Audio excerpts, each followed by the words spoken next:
Peringati Hari Buruh Internasional, ribuan buruh melakukan aksi unjuk rasa di berbagai titik di Jakarta.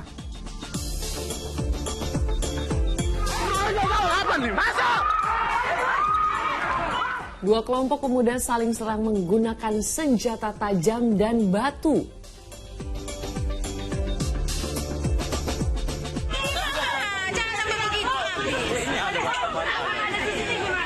Ibu ini tak kuasa menahan tangis saat sejumlah uang miliknya raib dicuri.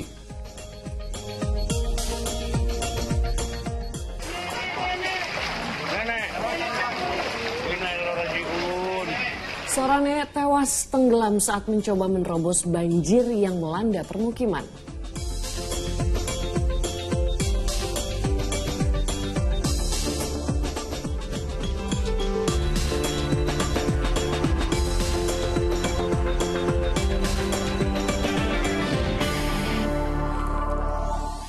Halo, selamat pagi. Senang sekali saya Asran Syadi. Dan saya Sheila Purnama dapat kembali menjumpai Anda pagi ini dalam Fokus edisi Selasa 2 Mei 2023. Ya, dalam 1,5 jam ke depan kami akan hadir dengan rangkaian informasi dan peristiwa terbaru yang berhasil dihimpun tim edisi kami hingga dini hari tadi.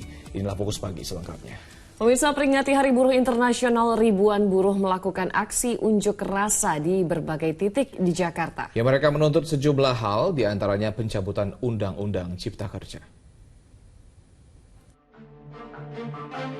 Partai Buruh dan Organisasi Serikat Pekerja menggelar aksi unjuk rasa serempak di 38 provinsi, salah satunya di kawasan Patung Kuda, Jakarta Pusat, Senin pagi. Aksi tersebut untuk memperingati Hari Buruh Internasional atau May Day dengan 7 tuntutan. Di antaranya, menolak upah murah dan memperhatikan buruh migran.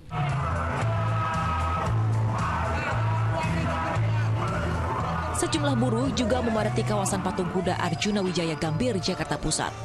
Aksi long march atau berjalan kaki dengan mengibarkan bendera dilakukan ribuan buruh sebelum menggelar aksi unjuk rasa. Buruh wanita pembantu rumah tangga juga ikut turun ke jalan.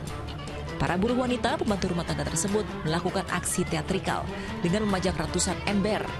Hal itu dilakukan sebagai gambaran upah murah yang didapatkan, serta kekerasan fisik yang kerap diterima. Untuk itu, mereka menolak Undang-Undang Cipta Kerja yang dibayar dengan upah murah, serta mendesak pemerintah segera mensahkan RUU PRT untuk perlindungan mereka. Dilegalkan oleh pemerintah, ada pemotongan upah 25% untuk garmen gitu ya. Dan tentu ini sangat memiskinkan perempuan karena sebelum ada Perpu Cipta Kerja bahkan sekalipun atau sebelum ada Permenaker, upah buruh itu udah sangat kecil. Upah buruh itu udah sangat minim. Mereka hidup dalam kemiskinan. Kawasan industri Pulau Gadung, Kecamatan Cakung, Jakarta Timur juga dipadati sejumlah buruh yang melakukan konvoi menuju gedung DPR RI. Aksi buruh untuk menuntut penghapusan Undang-Undang Cipta Kerja tersebut mendapat pengawalan petugas. Tim Liputan melaporkan. Sementara itu, imbas adanya aksi unjuk rasa peringatan Hari Buruh, PT KAI Daop 1 Jakarta melakukan pengaturan pola operasi keberangkatan kereta api jarak jauh dari stasiun Gambir. Perjalanan kereta api jarak jauh yang biasanya hanya berhenti di stasiun Gambir, pada hari Senin berhenti dan melayani penumpang di stasiun Jatinegara. Imbas demo buruh pada hari Senin, pola operasi khusus diterapkan untuk 16 kereta api jarak jauh yang diberangkatkan dari stasiun Gambir dan stasiun Pasar Senen. Bila pada saat normal kereta api yang diberangkatkan dari dua stasiun tersebut tidak berhenti di stasiun Jatinegara, pada operasi hari Senin kereta api juga berhenti di stasiun Jatinegara. Hal ini dilakukan agar penumpang memiliki pilihan stasiun keberangkatan.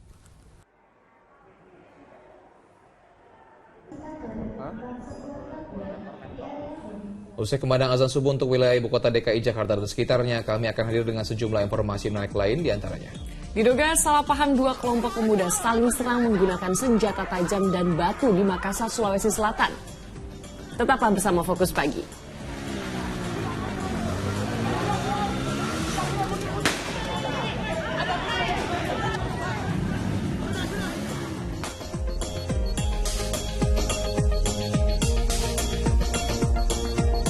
pagi ini, pemirsa, perayaan May Day atau Hari Buruh Sedunia Jawa Timur dipusatkan di depan kantor gubernur dengan mengusung isu kesejahteraan dan penghapusan Undang-Undang Cipta Kerja. Sementara di Sulawesi Selatan, unjuk rasa buruh dengan tuntutan serupa berlangsung di bawah jembatan layang Kota Makassar. Buruh yang tergabung Konfederasi Serikat Nusantara berunjuk rasa di Hari Buruh Sedunia di bawah jembatan layang Jalan Andi Pangeran Petarani dan Urip Sumiharjo Kota Makassar. Para kaum buruh ini menyampaikan beberapa tuntutan yang tidak berpihak pada mereka. Salah satunya tuntutan pencabutan Undang-Undang Cipta Kerja dan mencabut revisi Undang-Undang Minerba.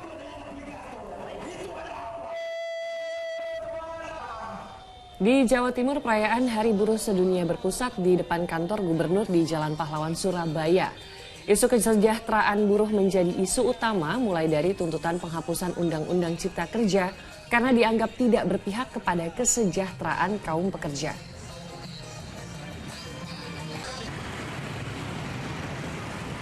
Sementara itu, Hari Buruh Internasional di sejumlah daerah dirayakan dengan cara yang unik. Iya, seperti di Yogyakarta, kalangan buruh menggelar demo dengan melakukan pawai budaya di kawasan Malioboro. Sementara di Grobogan, Jawa Tengah, Hari Buruh dirayakan dengan makan ketupat bersama polisi dan Dinas Tenaga Kerja.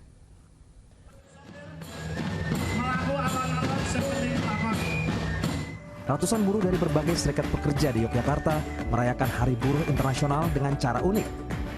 Dikawal prajurit bergodo, para buruh melakukan long march pawai budaya di kawasan Malioboro Senin siang.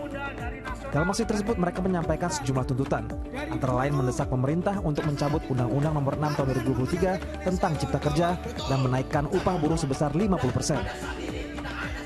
Di Kabupaten Grobogan, Jawa Tengah, kalangan buruh memilih tidak turun ke jalan.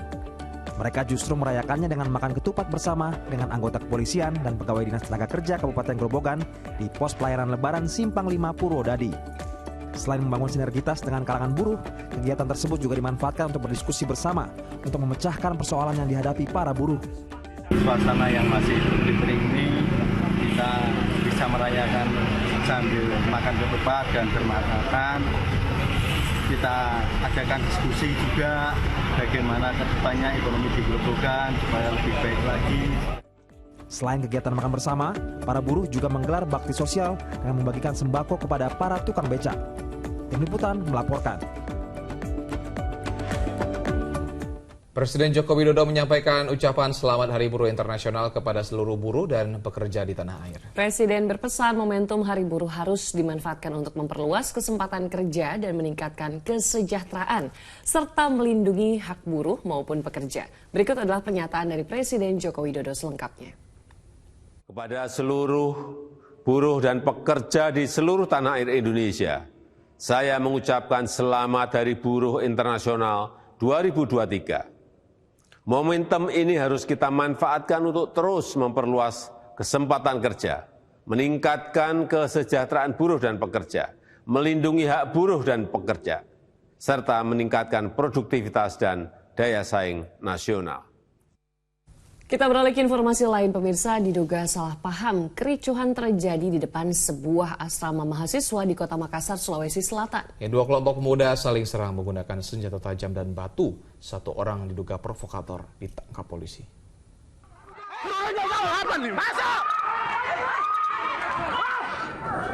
Ketegangan terjadi di Jalan Lanto Daeng Pasewang, Kota Makassar, Sulawesi Selatan Senin siang saat dua kelompok saling serang menggunakan batu dan senjata tajam.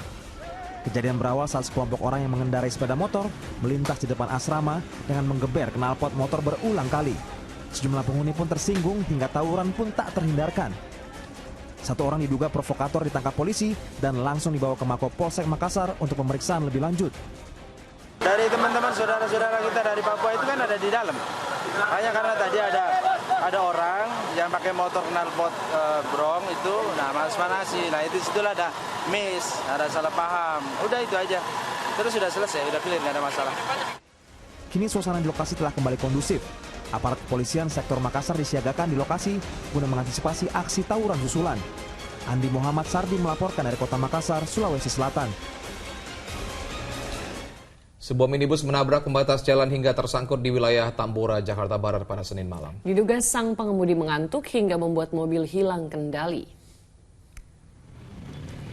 Minibus berwarna putih ini tersangkut di atas pembatas Jalan Pangeran Tubagus Angke, Tambora, Jakarta pada Senin malam usai mengalami kecelakaan tunggal. Kecelakaan berawal saat mobil yang melaju dari arah Jembatan 2 menuju Jembatan 5 tiba-tiba hilang kendali dan menabrak pembatas trotoar. Diduga sang pengemudi mengantuk hingga membuat mobil hilang kendali. Akibat kerasnya benturan, oli mobil bocor dan tumpah ke bahu jalan. Polisi yang berada di lokasi langsung mengatur lalu lintas agar pengguna jalan tidak tergelincir. Tidak ada korban jiwa dalam insiden ini, kendaraan pun langsung dibawa polisi ke kantor Laka Lantas Polres Metro Jakarta Barat. Sementara tumpahan oli ditutup dengan pasir.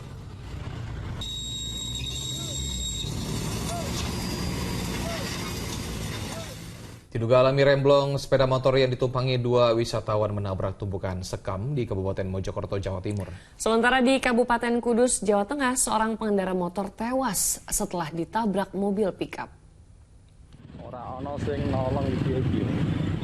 Pengendara sepeda motor ini tewas mengenaskan setelah ditabrak mobil pick-up di Jalan Pantura, Kudus Pati, Kecamatan Jekulo, Kabupaten Kudus, Jawa Tengah, Senin sore. Insiden bermula saat mobil pick-up hendak mendahului kendaraan lain di depannya. Sementara dari arah berlawanan, motor korban melaju hingga tabrakan pun tak terhindarkan. Korban tewas di tempat. Sopir mobil pick-up telah diamankan polisi untuk dilakukan pemeriksaan. Sejumlah warga dan relawan langsung menolong dua wisatawan setelah sepeda motor yang mereka tumpangi menabrak tumpukan sekam di jalur ekstrem Sendi Cangar, Kecamatan Pacet, Kabupaten Mojokerto, Jawa Timur, Senin siang. Kerasnya benturan menyebabkan satu korban tak sadarkan diri.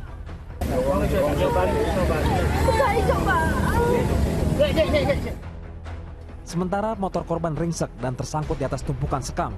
Diduga motor nahas itu alami remblong saat melewati jalan yang menurun tajam hingga menghantam tumpukan sekam jalur penyelamat. Kondisinya tidak sadarkan diri, sakit bagian dada, mungkin karena benturan. Gitu. Kedua korban yang menderita luka-luka dilarikan ke Rumah Sakit Sumber Gelagah untuk mendapat perawatan medis. Tim Liputan melaporkan. Pasca meluapnya air sungai Ciranjang di Cianjur, Jawa Barat, tempat penginapan santri di pondok pesantren mengalami kerusakan parah. Akibat banjir, puluhan warga pun terpaksa tinggal di pengungsian.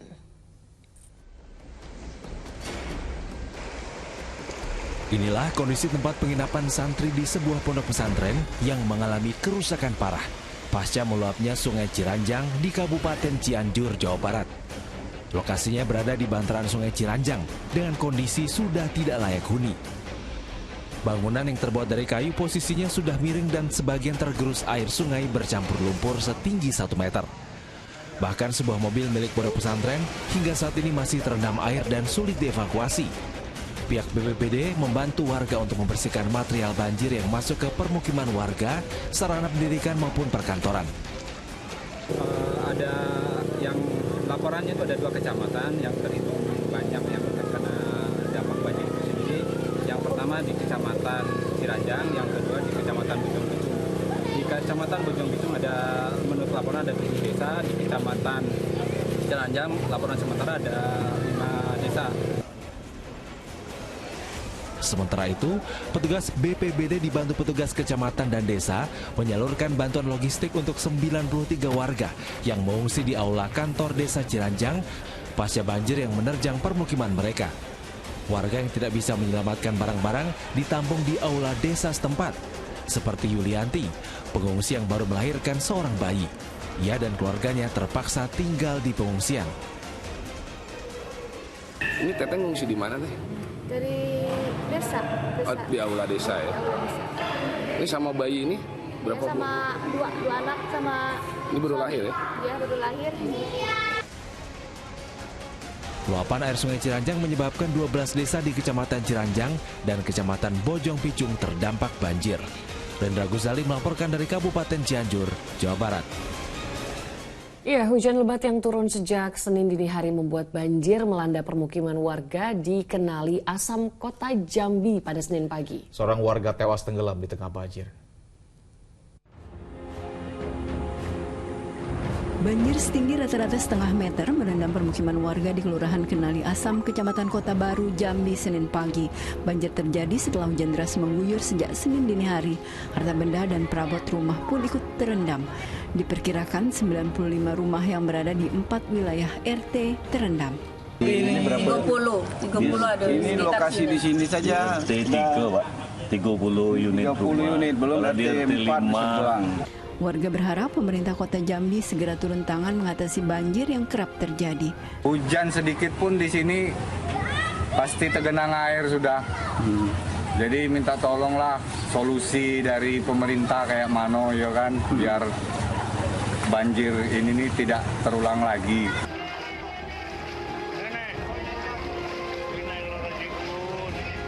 Senin siang, banjir dilaporkan menelan korban jiwa. Seorang nenek tewas tenggelam saat mencoba menerobos banjir.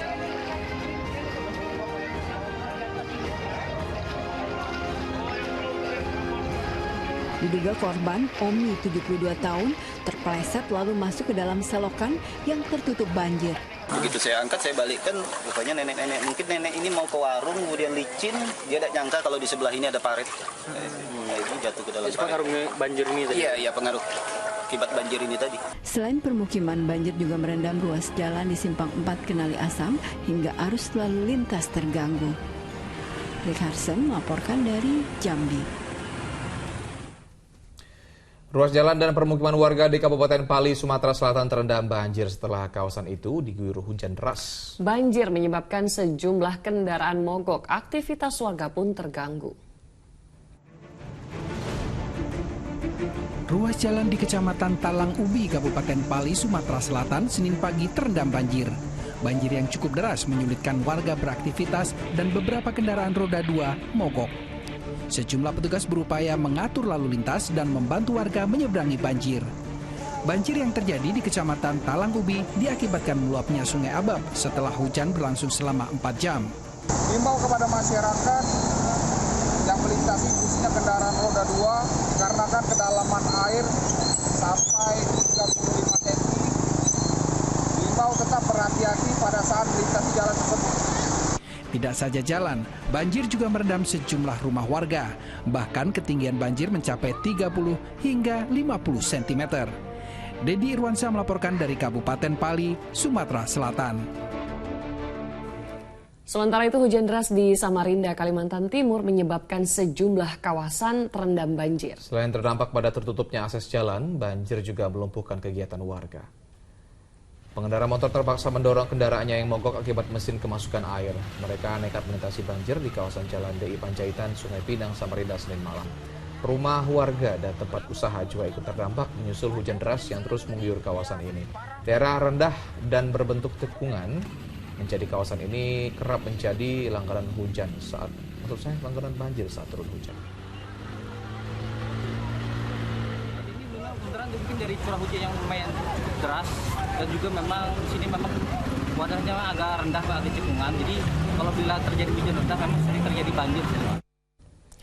Pemirsa, tembok pembatas dan beberapa bangunan di Pura Desa Adat Abian Base, Gianyar, Bali hancur. Diduga robohnya tembok pembatas sepanjang 50 meter itu karena pondasinya hancur tergerus air sungai. Warga Desa Adat Abian Base, Gianyar, Bali dikejutkan dengan robohnya tembok pembatas dan sejumlah bangunan di Pura Desa Adat. Hancurnya tembok pembatas sepanjang 50 meter itu diduga karena pondasi bangunan terkikis air sungai yang berada di sisi timur pura. Peristiwa berawal saat warga mendengar suara keras seperti tanah longsor pada Senin pagi.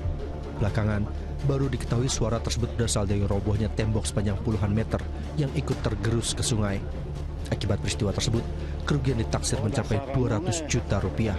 Tadi pagi ini wenten laporan dari tetangga sebelah. Wenten suara gemuruh. Lalu beliau meriki melapor yang tiang sarang mangku diki. Tahu-tahu niki temboknya udah di bawah niki. Yang rusak apa aja niki? Tembok sarang bangunan balai pesantren mantap. Total niki kayaknya sampai ke utara niki. Pihak desa telah melaporkan kerusakan pura kepada pihak BPBD dan pemerintah Kabupaten Gianyar. Seperti diketahui, Pura Desa Adat Abian Base menyimpan sejumlah benda purbakala sehingga mendapat perlindungan dan pengawasan dari Balai Cagar Budaya Bali. Arianto Hutapea melaporkan dari Gianyar, Bali. Kematian seorang wanita yang terjatuh di dasar lift Bandara Kuala Namu berbuntut panjang. Keluarga korban meminta pertanggungjawaban manajemen bandara.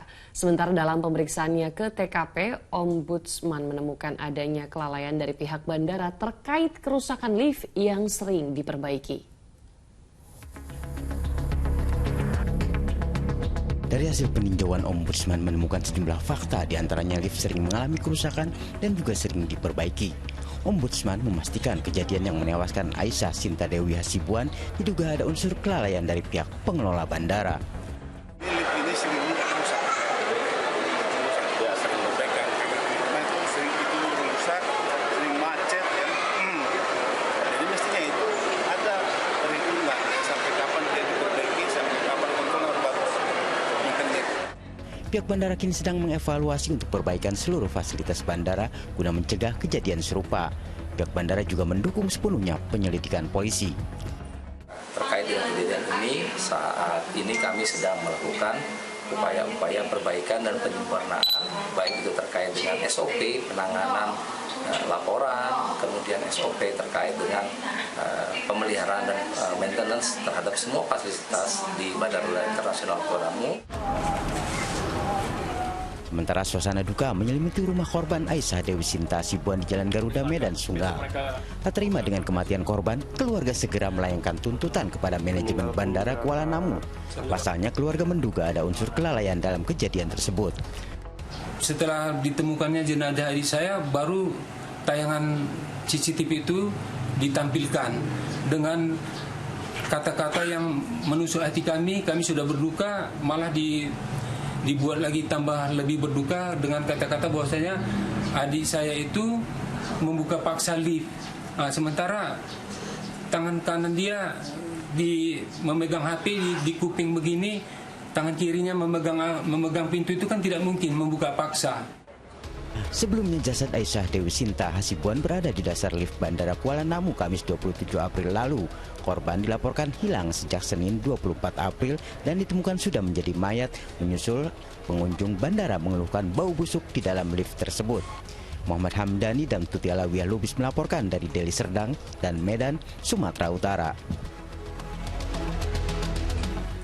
Kita ke informasi selanjutnya, tewasnya Kasat Narkoba Polres Metro Jakarta Timur di perlintasan rel kereta Jatinegara Jakarta Timur masih terus diselidiki. Pihak keluarga meminta kasus tersebut diusut hingga tuntas. Suasana duka menyelimuti pemakaman AKBP Budi Alfreds Towoliu di Taman Makam Pahlawan, Kelurahan Mongkonai, Kota Mobagu, Sulawesi Utara, Senin sore. Tangis keluarga tak terbendung saat peti jenazah mulai dimasukkan ke dalam liang lahat yang ditandai dengan tembakan salvo ke udara. Pihak keluarga yang tak terima atas kematian korban meminta polisi untuk menyelidiki kasus ini. Kami sangat mengharapkan petinggi Polri untuk dapat mengusut sampai tuntas, tapi karena kami keluarga belum sanggup menerima apa yang terjadi bagi adik kami ini. Sementara itu, penyelidikan kematian Kasat Narkoba Polres Metro Jakarta Timur itu terus dilakukan. Dari rekaman kamera pengawas CCTV, AKBP Budi nampak berjalan seorang diri di stasiun Jatinegara. Dari keterangan saksi mata, saat kereta mulai mendekat, korban langsung berjalan ke jalur 3 rel kereta hingga akhirnya tertabrak kereta yang melaju dari arah Jakarta menuju Tegal. Sekira pukul 09.21 WIB, korban terlihat sampai di depan stasiun Jatinegara. Ini tampak terlihat dari pantauan CCTV yang berhasil kami dapatkan. Ini berjalan di depan stasiun Jatinegara, berjalan kaki seorang diri dari arah timur. Ini masih dengan menggunakan pakaian yang sama. Dari hasil penyelidikan sementara, polisi memastikan tidak ada panggilan misterius ke ponsel korban pada hari kejadian. Sebanyak 6 panggilan telepon yang masuk ke ponsel korban adalah dari orang yang dikenal. Kami hanya menepis bahwa berita-berita yang beredar bahwa tidak ada itu telepon dari orang-orang tidak dikenal dan lain sebagainya. Di sini yang menelpon semuanya orang yang dikenal oleh beliau, mulai dari keluarga, anak buah, kemudian istri, mungkin istri, kemudian anak buah beliau. Sebelumnya, Kasat Narkoba Polres Metro Jakarta Timur ditemukan tewas di perlintasan rel kereta Jatinegara Jakarta Timur Sabtu pagi. Pihak keluarga menilai adanya kejanggalan. Sebelum tewas, korban yang menjabat sejak 27 Maret 2023 itu diketahui sempat bertemu dengan seorang pria di ruangan kerjanya. Tim Liputan melaporkan. Direktorat Tindak Pidana Umum Barreskrim Polri melayangkan panggilan kedua terhadap tersangka Dito Mahendra untuk diperiksa pada hari Selasa dalam kasus kepemilikan senjata api ilegal. Jika kembali mangkir, Barreskrim Polri akan menerbitkan daftar pencarian orang terhadap Dito Mahendra. Sempat mangkir pada pemeriksaan perdana sebagai tersangka, Barreskrim Polri kembali melayangkan surat panggilan kedua terhadap tersangka Dito Mahendra. Dalam panggilan kedua, Dito Mahendra dijadwalkan untuk diperiksa sebagai tersangka dalam kasus kepemilikan senjata api ilegal pada hari Selasa. Sebelumnya Dito Mahendra telah ditetapkan sebagai tersangka atas kepemilikan senjata api ilegal. Sebagian dari senjata yang ditemukan di rumahnya diketahui tidak berizin atau ilegal. Sekali lagi sampai saat ini belum ada konfirmasi baik dari yang bersangkutan maupun PH-nya untuk hadir ya. Belum ada konfirmasi. Harapan kita ya besok yang bersangkutan hadir. Sekali lagi bila tidak hadir maka penyidik akan menerbitkan daftar pencarian orang untuk saudara Dito. Buntut dari komentarnya yang mengancam akan membunuh warga Muhammadiyah, peneliti BRIN Andi Pangerang Hasanuddin ditetapkan sebagai tersangka kasus ujaran kebencian dan dugaan pelanggaran Undang-Undang Informasi dan Transaksi Elektronik. Ia pun terancam hukuman 6 tahun penjara. Baju tahanan melekat di tubuh Andi Pangerang Hasanuddin setelah ia ditetapkan sebagai tersangka kasus ujaran kebencian dan dugaan pelanggaran Undang-Undang Informasi dan Transaksi Elektronik oleh penyidik Dirtipid Siber Barreskrim Polri. Peneliti Badan Riset dan Inovasi Nasional atau BRIN itu tampak tertunduk saat dihadirkan dalam konferensi pers yang digelar di Barreskrim Polri Senin siang. Sejumlah barang bukti yang digunakan tersangka dalam melakukan perbuatannya disita, antara lain laptop, telepon genggam, dan sebuah akun email di media sosial. Ditindaklanjuti oleh tim kami melakukan penyelidikan profiling sehingga menemukan identitas yang bersangkutan dan sudah kami lakukan profiling, melakukan pemeriksaan saksi ahli, baik itu saksi ahli tindak pidana, ITE, kemudian ahli bahasa, dan kami tetapkan sebagai tersangka. Sebelumnya, Andi Pangerang Hasanuddin dilaporkan pimpinan Pusat Pemuda Muhammadiyah ke polisi. Buntut komentarnya yang mengancam akan membunuh warga Muhammadiyah terkait perbedaan penentuan Hari Raya Idul Fitri. Ancaman itu dilontarkan pada kolom komentar akun media sosial milik peneliti BRIN lain. Ia kemudian ditangkap tim Ditsiber Barreskrim Polri di daerah Jombang, Jawa Timur pada Minggu siang. Akibat perbuatannya, Andi Pangerang Hasanuddin dijerat Undang-Undang Informasi dan Transaksi Elektronik dengan ancaman hukuman paling lama 6 tahun penjara. Muhammad Subadri Arifki melaporkan dari Jakarta. Kita ke informasi lain, pemirsa. Mantan Ketua Umum Partai Hanura, Wiranto, bertemu dengan PLT Ketua Umum Partai Persatuan Pembangunan Muhammad Mardiono di kantor DPP PPP Menteng, Jakarta Pusat pada Senin kemarin. Wiranto juga menyarankan 100 orang mantan kader Hanura untuk bergabung dengan PPP. Kedatangan Wiranto disambut oleh PLT Ketum PPP Muhammad Mardiono dan jajarannya. Dalam acara silaturahmi dan halal bihalal tersebut, Wiranto juga menyarankan sekitar 100 orang mantan kader Hanura ke PLT Ketua Umum PPP. Menurut Wiranto, para kader tersebut memiliki kualitas memenangkan PPP pada pemilu 2024. Mantan Ketua Umum Partai Hanura tersebut juga memastikan tidak akan bergabung ke partai politik dalam waktu dekat karena fokus mengerjakan tugasnya sebagai Ketua Wadah Pres. Mau kemana mereka? Mencari rumah perjuangan yang pas, ya. Rumah perjuangan yang sesuai dengan aspirasi politik mereka. Dan hari ini ternyata memang banyak yang kemudian memilih P3 sebagai rumah perjuangan yang baik. Kader-kader yang tergabung dalam JW Club atau Jenderal Wiranto Club dan MCM, Masyarakat Cinta Masjid, itu diserahkan kepada Partai Persatuan Pembangunan untuk bergabung di seluruh Indonesia untuk kita sama-sama berjuang. Wiranto juga mengunjungi kediaman Ketua Umum Gerindra Prabowo Subianto di Bogor, Jawa Barat. Dalam kesempatan tersebut, Prabowo juga menyampaikan secara terbuka untuk mengajak semua kader potensial, termasuk Wiranto, untuk bekerja sama. Dua tokoh tersebut ingin membangun sinergi dalam perhelatan politik yang akan berlangsung tahun depan. Salon nanti nggak ada pekerjaan.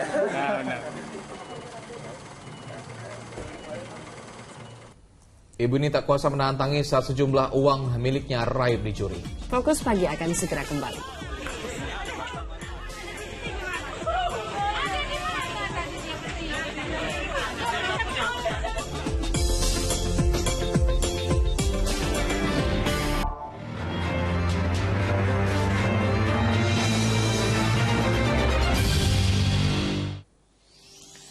Kembali bersama kami di Fokus Pagi pemirsa, aksi pencurian terjadi di kompleks pertokoan Kota Maumere, Nusa Tenggara Timur. Korban yang kehilangan uang tunai senilai jutaan rupiah pun menangis histeris. Ibu ini tak kuasa menahan tangis saat sejumlah uang miliknya raib dicuri. Ya, uang tunai senilai Rp1.600.000 itu diambil seorang pencuri dari dalam tasnya saat korban tengah sibuk memilih pakaian di kompleks pertokoan Kota Maumere, Nusa Tenggara Timur. Tangisan ibu asal Kecamatan Magepanda itu mengundang perhatian warga hingga berupaya menenangkannya. Dari rekaman kamera pengawas CCTV terlihat, pelaku pencurian merupakan seorang wanita. Pelaku memanfaatkan kelengahan korban. Korban baru tersadar uangnya hilang saat akan membayar pakaian untuk anaknya di kasir. Kasus ini telah dilaporkan ke Mapolres Sika, sementara rekaman kamera pengawas CCTV menjadi bukti aparat untuk menangkap pelaku pencurian. Jonda Gomez melaporkan dari Kabupaten Sika, Nusa Tenggara Timur. Terpergok menyantroni rumah kosong, seorang pencuri di Jember, Jawa Timur dikepung warga. Pelaku sempat bersembunyi di atas plafon rumah sejak Minggu malam sebelum diketahui warga.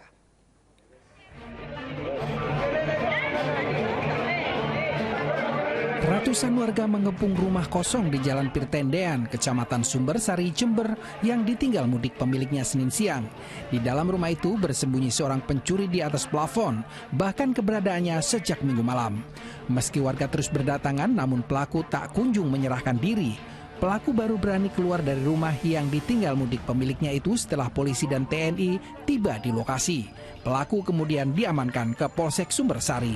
Pelaku masuk ke dalam rumah, memanjat pagar depan, kemudian mencongkel beberapa pintu di lantai 1, namun yang bersangkutan gagal sehingga naik ke lantai 2 dan mengambil burung. Kepada polisi, pelaku mengaku masuk ke dalam rumah sejak Minggu malam dengan cara melompat pagar lalu mencongkel jendela. Dari tangan pelaku, polisi menyita sejumlah barang bukti seperti alat pencongkel dan 2 ekor burung jenis murai yang dicuri pelaku. Tommy Iskandar melaporkan dari Jember, Jawa Timur. Sementara itu dari Banten, seorang pencuri sepeda motor babak belur dihakimi massa setelah aksinya digagalkan warga Kecamatan Ciputat Timur, Tangerang Selatan pada Senin petang. Sementara di Jakarta, seorang pria yang diduga mencuri ayam di kawasan Pademangan Barat juga babak belur setelah menjadi sasaran emosi warga yang kesal dengan aksinya.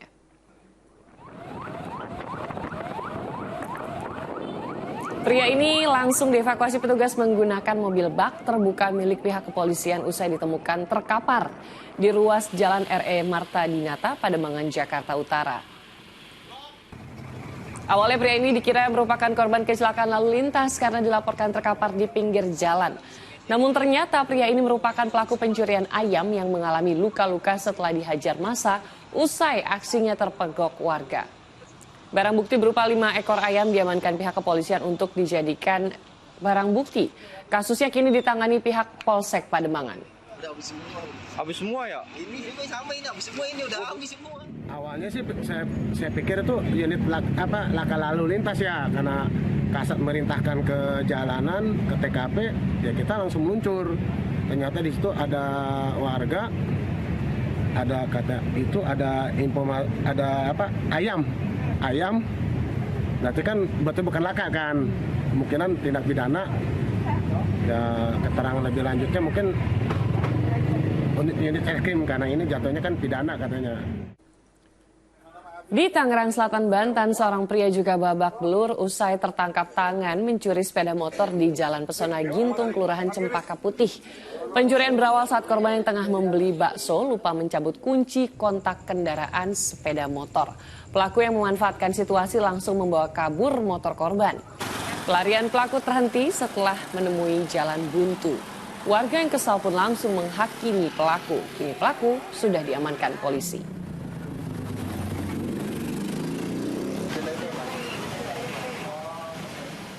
Pemirsa, beroperasi sejak tahun 1998, pengepul penyu langka di kawasan Benua Bali ditangkap petugas Ditpolairut Polda Bali. Petugas berhasil menyelamatkan 21 ekor penyu berusia puluhan tahun untuk kembali dilepas liarkan.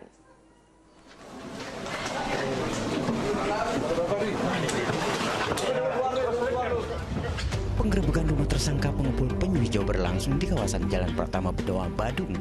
Seperti tampak dalam video milik petugas 30 April, tersangka Made Japa menempatkan 21 ekor penyu di sebuah kolam.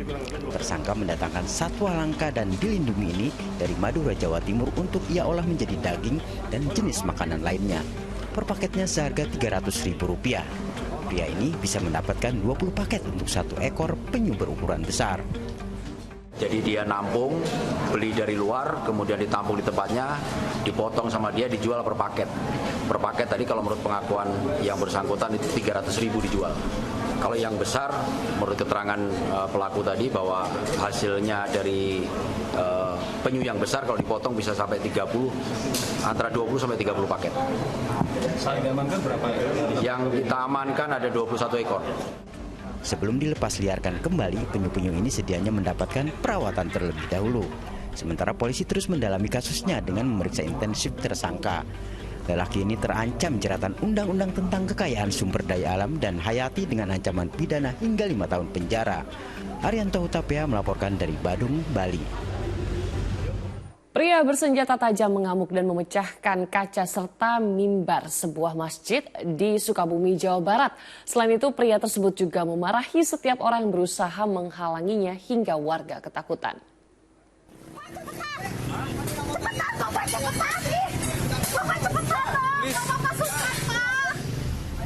Rekaman video milik warga ini memperlihatkan amukan seorang pria bersenjata tajam di kawasan Gunung Guru, Kabupaten Sukabumi, Jawa Barat.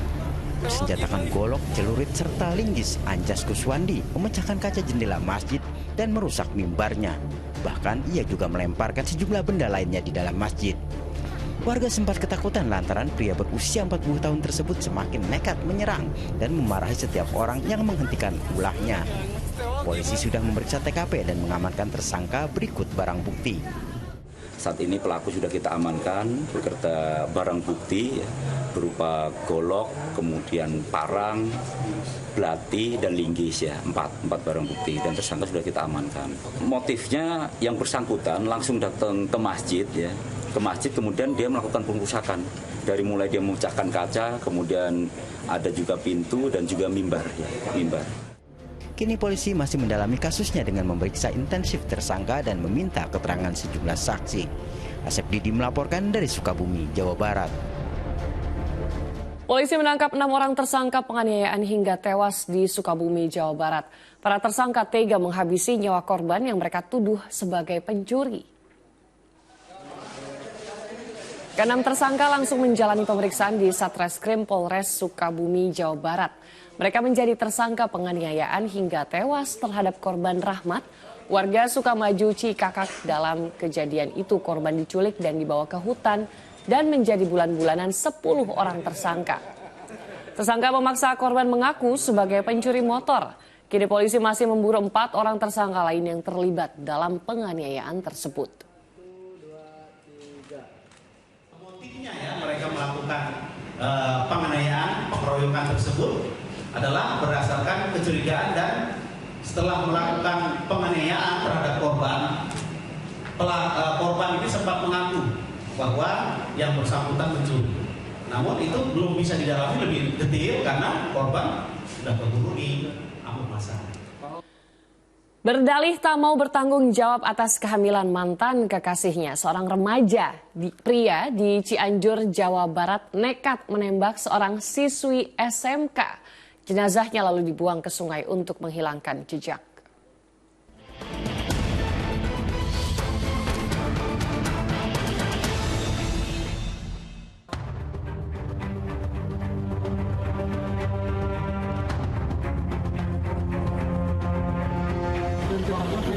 Keheningan Desa Sukakarya, Kecamatan Sukanegara, Kabupaten Cianjur, Jawa Barat, digegerkan dengan temuan sesosok mayat perempuan di dasar sungai. Ada sejumlah luka tembak di bagian kepala dan luka lebam di bagian leher korban yang diketahui merupakan siswi SMK berinisial RP. Tak ada keraguan, korban tewas dibunuh. Kurang dari 24 jam setelah penemuan jasad, petugas menangkap tersangka pembunuhan. Ia seorang remaja berusia 17 tahun berinisial AG yang tak lain merupakan kekasih korban. Pria yang masih di bawah umur itu diamankan di kediamannya dengan sejumlah barang bukti. Di antaranya senapan yang digunakan untuk menghabisi nyawa korban, serta bak mobil terbuka untuk membuang jenazah. Dari pemeriksaan terkuak, pelaku nekat menembak kekasihnya lantaran tidak mau bertanggung jawab atas kehamilan korban. Untuk motifnya, jadi emosi sesaat dari si pelaku pada saat mereka bertemu di TKP pertama. Jadi di sini TKP pertama adalah TKP pembunuhan, kemudian jenazah diangkut menggunakan kendaraan roda 4 pickup dan kemudian dibuang di TKP yang kedua. Sebelum pembunuhan, tersangka dengan korban terlibat cekcok. Korban yang telah berbadan dua menuntut tersangka bertanggung jawab dengan menikahinya. Tapi tersangka menolak dan malah menuduh korban dihamili pria lain. Kemarahan tersangka ternyata terus meluap hingga nekat mengambil senapan angin milik sang kakek. Ia menembakkan senapan tersebut sebanyak 2 kali hingga mengenai bagian belakang kepala korban. Selanjutnya dengan melibatkan seorang teman, Agi lantas mengikat leher korban dan membawa jenazah dengan mobil bak terbuka untuk dibuang. Guna menghilangkan jejak, jasad RP dibuang dari atas jembatan dengan ketinggian 5 meter ke aliran sungai. Sebelum ditemukan tak bernyawa, RP dilaporkan hilang lebih dari 1 hari oleh pihak keluarga. Pada hari kejadian, korban sempat menghubungi orang tuanya melalui telepon seluler. Remaja berusia 17 tahun itu berteriak minta tolong, tapi sambungan telepon kemudian terputus. Segera saja keluarga bersama warga mencari keberadaan korban. Payung yang digunakan korban saat meninggalkan rumah ditemukan di pinggir sungai. Warga pun menelusuri sungai hingga akhirnya menemukan jasad RP di bawah jembatan sungai. Pelaku utama memang inisial AG dan ada peran pembantu pelaku kedua yang berinisial UJ. Di sini peran UJ membantu waktu itu mengantar si pelaku AG. Dan setelah itu mereka setelah melihat dan mendengar ada tembakan, si pelaku, katakanlah si peran pembantu daripada UJ ini langsung kabur, mungkin karena rasa ketakutan. Atas pembunuhan berencana yang dilakukan, kini remaja itu terancam pidana berat. Akan tetapi karena usianya masih di bawah umur, polisi akan berkoordinasi dengan Kejaksaan Negeri Cianjur untuk proses hukumnya. Tim Liputan melaporkan. Pemirsa, seorang kakek meninggal dunia di dalam kamar di kawasan lokalisasi usai kencan dengan pekerja seks komersial. Fokus Pagi akan segera kembali bersama Asran Syadi.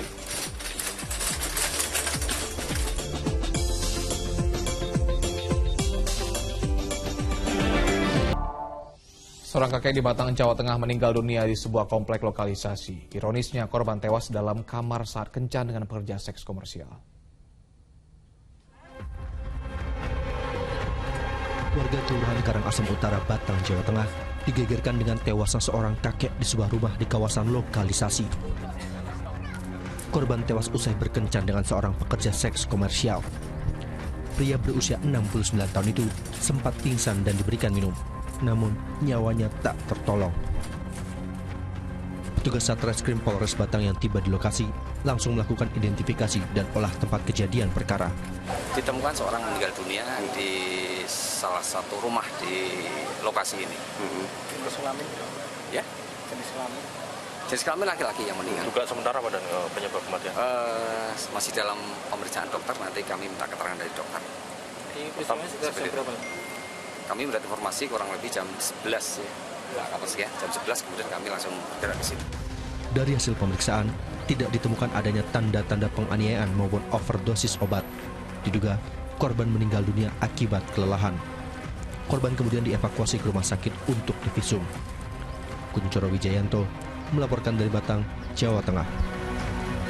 Seorang mahasiswa di Lampung Barat, Lampung tega membunuh keponakannya yang masih berusia 6 tahun. Tersangka mengaku cemburu karena keluarganya lebih sayang kepada anak tersebut dibandingkan dirinya. Iwan alias Dadau hanya bisa tertunduk saat digelandang petugas Satreskrim Polres Lampung Barat pada Senin siang.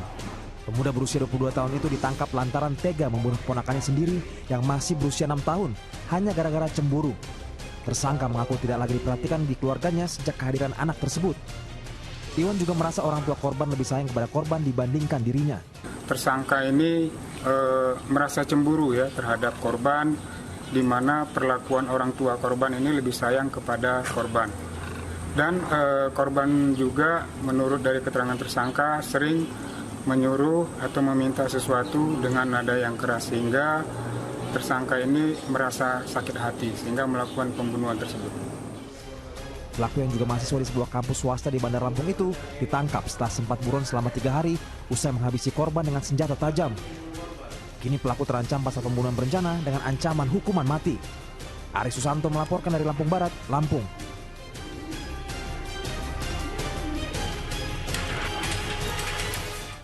Diduga sopir mengantuk, sebuah mobil pickup terjun ke jurang sedalam 10 meter di Kabupaten Ogan Komering Ulu Selatan, Sumatera Selatan. Akibatnya, sang sopir terluka parah dan dibawa ke rumah sakit.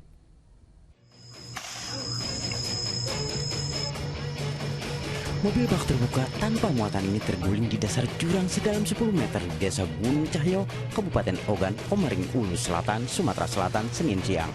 Sementara sopir terluka parah pada bagian tangan dan kaki. Ia pun dilarikan warga ke rumah sakit terdekat untuk mendapatkan pertolongan medis. Kecelakaan bermula saat pick-up melintasi lokasi dengan jalan menikung dan menurun.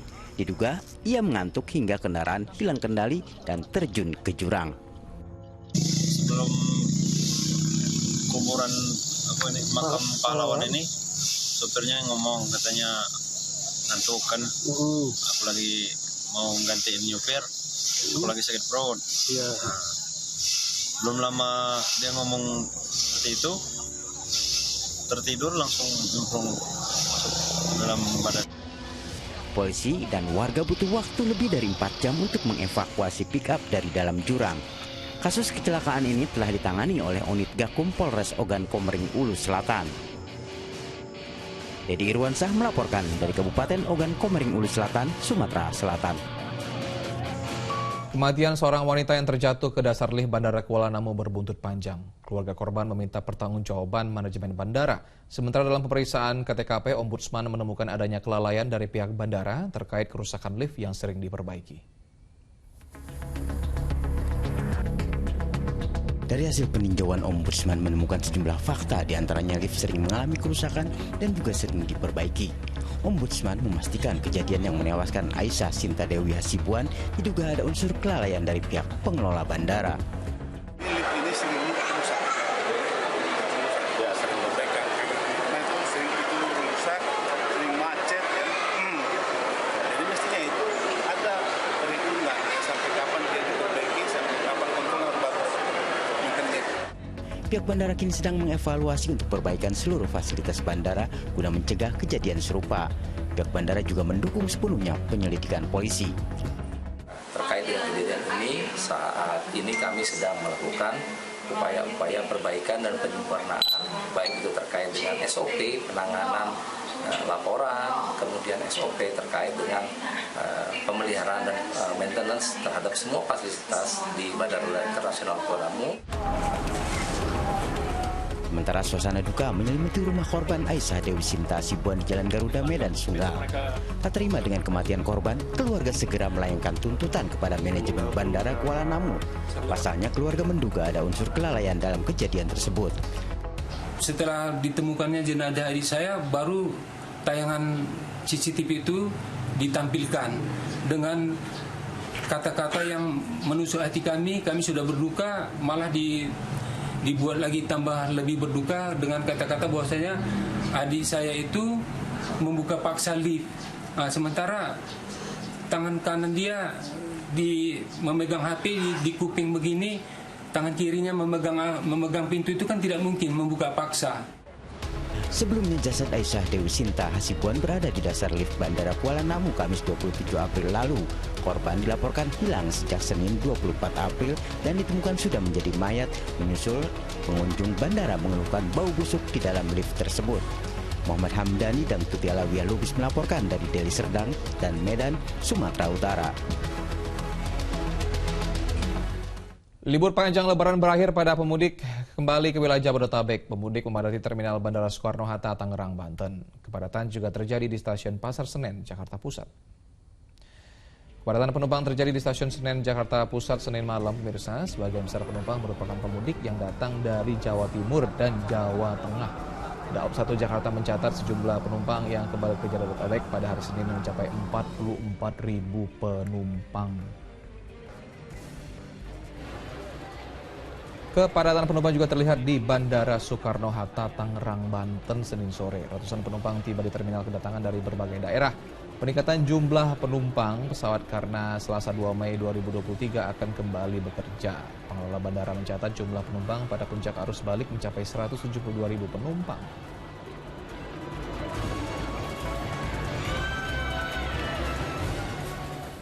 Gelombang arus balik masih terlihat di jalur utara Pulau Jawa mengarah ke Jakarta Senin malam. Di jalur arteri Pantura Bypass Cirebon, Jawa Barat, ribuan pemudik motor berjalan merayap hingga sejauh 2 km. Di tengah guyuran hujan, ribuan kendaraan pemudik menuju Jakarta terpantau padat merayap sepanjang 2 km. Kepadatan terjadi sepanjang simpang Kangraksan hingga simpang Pemuda Bypass Kota Cirebon. Di sejumlah titik arus kendaraan bahkan tak bergerak. Pada H+8 Lebaran Senin malam, volume kendaraan khususnya roda 2 cukup tinggi. Petugas yang disiagakan di pos pengamanan Pemuda menarik kendaraan ke arah Jakarta dengan membuka lampu hijau lebih lama. Di tol Jakarta Cikampek Karawang, Jawa Barat, ribuan kendaraan roda 4 mengalir dari arah tol Cipali dan tol Purbalenyi menuju arah Jakarta Senin malam. Mengantisipasi kepadatan kendaraan, petugas melakukan rekayasa lalu lintas dengan sistem kontraflow atau lawan arus mulai dari kilometer 72 hingga kilometer 47. Diperkirakan kepadatan arus lalu lintas akan terus meningkat hingga Selasa dini hari. Kepadatan arus kendaraan juga terjadi di ruas tol Cipularang, Purwakarta, Jawa Barat. Sejak pagi hingga malam, ribuan kendaraan terus mengalir dari Bandung menuju Jakarta. Di kilometer 79 wilayah Maracang, Purwakarta, laju kendaraan bahkan hanya bisa merayap. Tingginya volume kendaraan ini akibat banyaknya warga yang pulang usai berwisata serta pemudik yang memilih balik ke Jakarta di penghujung liburan.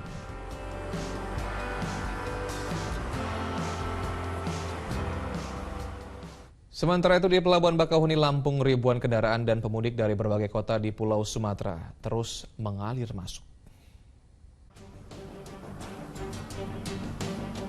Antrian kendaraan yang didominasi kendaraan pribadi sejak Senin pagi hingga malam terus mengalir memasuki dermaga eksekutif Pelabuhan Bakauheni, Lampung. Meski tak seramai hari sebelumnya, seluruh kantong parkir terisi penuh kendaraan yang datang dari berbagai kota di Pulau Sumatera. Data PT ASDP Pelabuhan Bakauheni, sejak hari H Lebaran hingga kini, tercatat 800.000 lebih kendaraan atau sekitar 87% penumpang yang mudik sudah kembali ke Pulau Jawa. Diperkirakan masih ada sekitar 100.000 lebih atau 13% pemudik yang belum kembali ke Pulau Jawa. Sementara itu Senin siang, petugas sempat disibukkan dengan adanya mobil pemudik yang mogok saat antri di tanjakan untuk masuk ke dalam kapal. Kepanikan pun terjadi karena antrean kendaraan dalam posisi menanjak di belakangnya cukup panjang.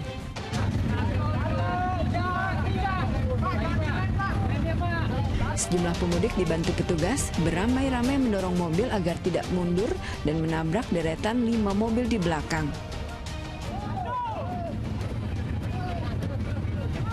Setelah mendorong cukup jauh, mobil mogok akhirnya bisa masuk ke dalam kapal. Tim Liputan Indosiar melaporkan dari Lampung Selatan, Lampung. Dua kelompok pemuda saling serang menggunakan senjata tajam dan batu. Fokus Pagi segera kembali.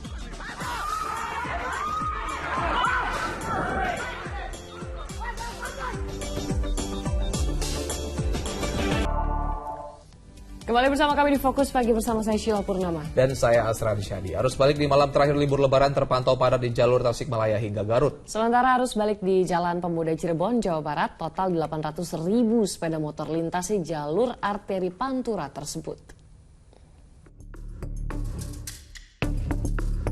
Arus balik pemudik yang akan kembali ke ibu kota dan sekitarnya terus berdatangan dan memenuhi Jalan Arteri Pemuda Cirebon, Jawa Barat. Hingga Senin petang, sekitar 800.000 sepeda motor telah melintasi jalur arteri ini. Kepadatan arus mudik ini memaksa petugas merekayasa arus lalu lintas dan menonaktifkan rambu lalu lintas di persimpangan. Arus balik di malam terakhir libur lebaran juga terpantau padat di jalur Tasikmalaya hingga Garut. Polisi memberlakukan sistem satu arah untuk mengurai kepadatan arus yang mengarah ke Jakarta. Sudah melaksanakan one way selama 2 kali sore tadi. Namun kali ini kami akan mencoba berkomunikasi dengan jajaran Garut untuk pelaksanaan buka tutup yang mengarah ke arah Bandung. Kepadatan arus balik selain terjadi di Tanjakan Gentong, Tasikmalaya, juga di Malangbong dan Limbangan, Kabupaten Garut. Tim Liputan melaporkan dari Cirebon dan Tasikmalaya, Jawa Barat. Peringati Hari Buruh Internasional, ribuan buruh melakukan aksi unjuk rasa di berbagai titik di Jakarta. Mereka menuntut sejumlah hal, diantaranya pencabutan Undang-Undang Cipta Kerja. Partai Buruh dan Organisasi Serikat Pekerja menggelar aksi unjuk rasa serempak di 38 provinsi, salah satunya di kawasan Patung Kuda, Jakarta Pusat, Senin pagi. Aksi tersebut untuk memperingati Hari Buruh Internasional atau May Day dengan 7 tuntutan. Di antaranya, menolak upah murah dan memperhatikan buruh migran.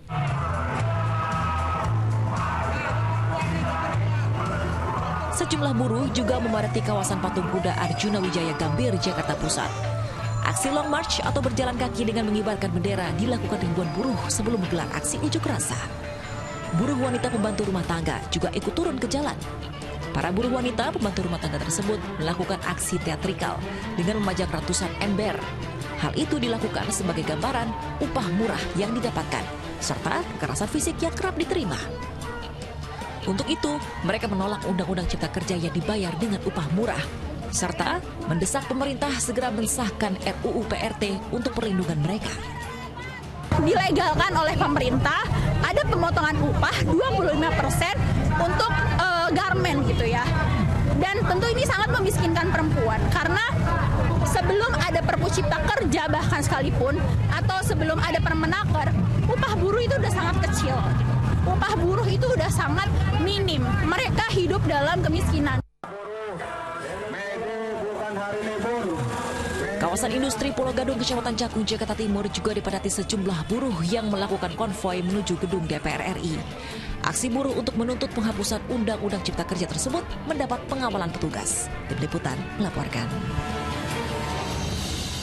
Diduga salah paham, kericuan terjadi di depan asrama mahasiswa di Kota Makassar, Sulawesi Selatan. Kedua kelompok saling serang menggunakan senjata tajam dan batu. Satu orang diduga provokator ditangkap polisi.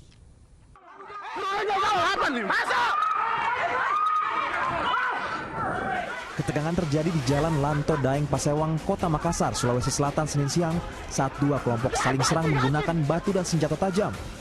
Kejadian berawal saat sekelompok orang yang mengendarai sepeda motor melintas di depan asrama dengan menggeber knalpot motor berulang kali. Sejumlah penghuni pun tersinggung hingga tawuran pun tak terhindarkan. Satu orang diduga provokator ditangkap polisi dan langsung dibawa ke Mako Polsek Makassar untuk pemeriksaan lebih lanjut. Dari teman-teman saudara-saudara kita dari Papua itu kan ada di dalam. Hanya karena tadi ada orang yang pakai motor knalpot brong itu, nah panas-panasi. Nah itu situlah ada miss, ada salah paham. Udah itu aja. Terus sudah selesai, udah clear, nggak ada masalah. Kini suasana di lokasi telah kembali kondusif. Aparat kepolisian sektor Makassar disiagakan di lokasi guna mengantisipasi aksi tawuran susulan.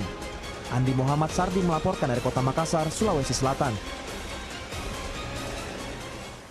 Pemirsa, tewasnya kasat narkoba Polres Metro Jakarta Timur di perlintasan rel kereta Jatinegara Jakarta Timur masih terus diselidiki. Pihak keluarga meminta kasus tersebut diusut hingga tuntas. Suasana duka menyelimuti pemakaman AKBP Budi Alfreds Towoliu di Taman Makam Pahlawan, Kelurahan Mongkonai, Kota Mobagu, Sulawesi Utara, Senin sore. Tangis keluarga tak terbendung saat peti jenazah mulai dimasukkan ke dalam liang lahat yang ditandai dengan tembakan salvo ke udara. Pihak keluarga yang tak terima atas kematian korban meminta polisi untuk menyelidiki kasus ini. Kami sangat mengharapkan petinggi Polri untuk dapat mengusut untuk tuntas, tapi karena kami keluarga belum sanggup menerima apa yang terjadi bagi adik kami ini. Sementara itu, penyelidikan kematian kasat narkoba Polres Metro Jakarta Timur itu terus dilakukan. Dari rekaman kamera pengawas CCTV, AKBP Budi nampak berjalan seorang diri di stasiun Jatinegara. Dari keterangan saksi mata, saat kereta mulai mendekat, korban langsung berjalan ke jalur 3 rel kereta hingga akhirnya tertabrak kereta yang melaju dari arah Jakarta menuju Tegal. Sekira pukul 09.21 WIB, korban terlihat sampai di depan stasiun Jatinegara. Ini tampak terlihat dari pantauan CCTV yang berhasil kami dapatkan. Ini berjalan di depan stasiun Jatinegara, berjalan kaki seorang diri dari arah timur. Ini masih dengan menggunakan pakaian yang sama. Dari hasil penyelidikan sementara, polisi memastikan tidak ada panggilan misterius ke ponsel korban pada hari kejadian. Sebanyak 6 panggilan telepon yang masuk ke ponsel korban adalah dari orang yang dikenal. Kami hanya menepis bahwa berita-berita yang beredar bahwa tidak ada itu telepon dari orang-orang tidak dikenal dan lain sebagainya. Di sini yang menelpon semuanya orang yang dikenal oleh beliau, mulai dari keluarga, anak buah, kemudian istri, mungkin istri, kemudian anak buah beliau. Sebelumnya, kasat narkoba Polres Metro Jakarta Timur ditemukan tewas di perlintasan rel kereta Jatinegara Jakarta Timur Sabtu pagi. Pihak keluarga menilai adanya kejanggalan. Sebelum tewas, korban yang menjabat sejak 27 Maret 2023 itu diketahui sempat bertemu dengan seorang pria di ruangan kerjanya. Tim Liputan melaporkan. Diduga alami remblong sepeda motor yang ditumpangi 2 wisatawan menabrak tumpukan sekam di Kabupaten Mojokerto, Jawa Timur. Sementara di Kabupaten Kudus, Jawa Tengah, seorang pengendara motor tewas setelah ditabrak mobil pick-up. Pengendara sepeda motor ini tewas mengenaskan setelah ditabrak mobil pick-up di Jalan Pantura, Kudus Pati, Kecamatan Jekulo, Kabupaten Kudus, Jawa Tengah, Senin sore. Insiden bermula saat mobil pick-up hendak mendahului kendaraan lain di depannya. Sementara dari arah berlawanan, motor korban melaju hingga tabrakan pun tak terhindarkan. Korban tewas di tempat. Sopir mobil pick-up telah diamankan polisi untuk dilakukan pemeriksaan. Sejumlah warga dan relawan langsung menolong 2 wisatawan setelah sepeda motor yang mereka tumpangi menabrak tumpukan sekam di jalur ekstrem Sendi Cangar, Kecamatan Pacet, Kabupaten Mojokerto, Jawa Timur, Senin siang. Kerasnya benturan menyebabkan satu korban tak sadarkan diri.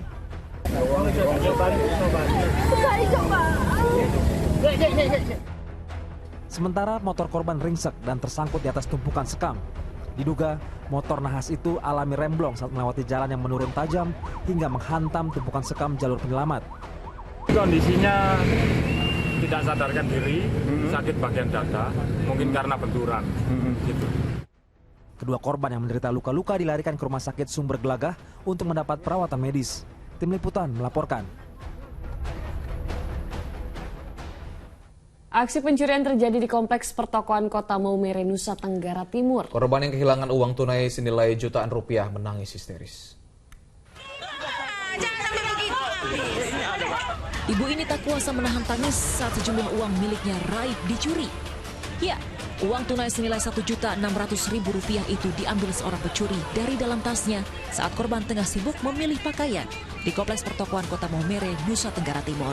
Tangisan ibu asal Kecamatan Magepanda itu mengundang perhatian warga hingga berupaya menenangkannya. Dari rekaman kamera pengawas CCTV terlihat, pelaku pencurian merupakan seorang wanita. Pelaku memanfaatkan kelengahan korban. Korban baru tersadar uangnya hilang saat akan membayar pakaian untuk anaknya di kasir.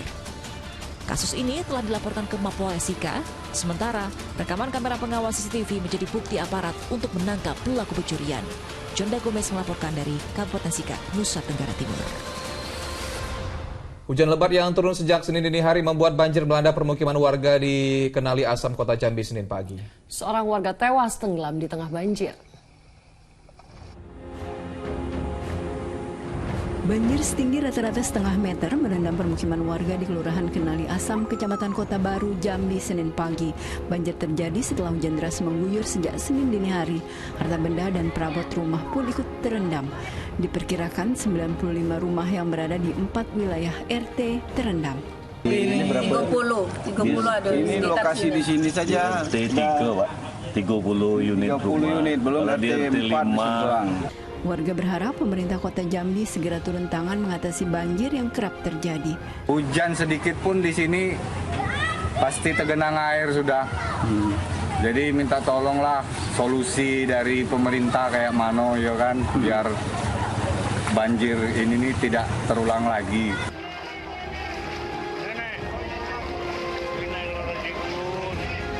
Senin siang, banjir dilaporkan menelan korban jiwa. Seorang nenek tewas tenggelam saat mencoba menerobos banjir.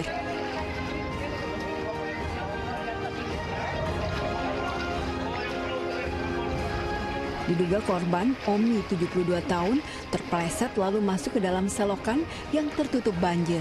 Begitu saya angkat, saya balikkan, rupanya nenek-nenek, mungkin nenek ini mau ke warung, kemudian licin, dia tidak nyangka kalau di sebelah ini ada parit.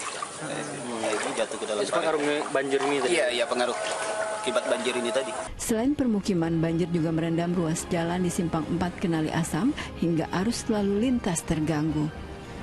Rick Harsen melaporkan dari Jambi. Seekor buaya muara berukuran raksasa kerap meresahkan. Bahkan reptil itu kerap menyerang warga di Pandeglang, Banten. Warga pun memancing hewan buas untuk masuk perangkap hingga mereka berhasil menangkapnya.